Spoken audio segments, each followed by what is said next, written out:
Mengawali berita pertama, pemirsa, adanya sejumlah kejadian tongkang batu bara menabrak jembatan Sungai Musi menjadi perhatian oleh banyak pihak. Oleh karenanya, Koalisi Gerakan Penyelamat Lingkungan meminta kepada KSOP Palembang bertindak tegas dalam menindak tongkang batu bara yang nakal dan bermasalah. Tongpil batu bara juga membahayakan. Aksi unjuk rasa dilakukan oleh Koalisi Gerakan Penyelamat Lingkungan di depan kantor KSOP Palembang. Aksi ini dilakukan oleh KGPL terkait dengan adanya kejadian tongkang batu bara menabrak jembatan Ampera dan dermaga di Tujuh Ulu.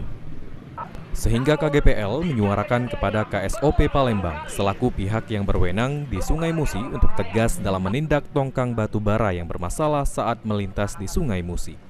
KGPL berjanji akan kembali menggelar aksi di kantor KSOP Palembang jika KSOP tidak menindak tegas tongkang batu bara yang bermasalah. Atas kejadian ini, karena kejadian ini bukan pertama kali ya, bukan pertama, bukan kedua kali, sudah sering terjadi. Kejadian putusnya tali tongkang batu bara ini bukan pertama kedua kali, sudah sering terjadi. Nah, kami tidak mau itu terulang lagi. Maka kami minta KSOP menyetop dulu semua izin pelayaran tongkang-tongkang batu bara yang melalui Sungai Musi. Karena ini soal keselamatan masyarakat Kota Palembang yang beraktivitas di Sungai Musi. Atas tuntutan KGPL, KSOP Palembang diwakili Kabak Tata Usaha berjanji akan menindaklanjutinya dengan melakukan diskusi sama pihak terkait.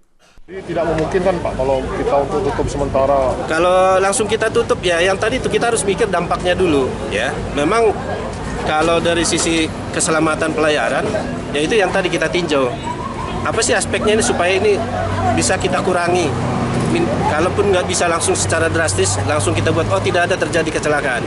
Tapi minimal kita mengupayakan supaya itu jangan terjadi.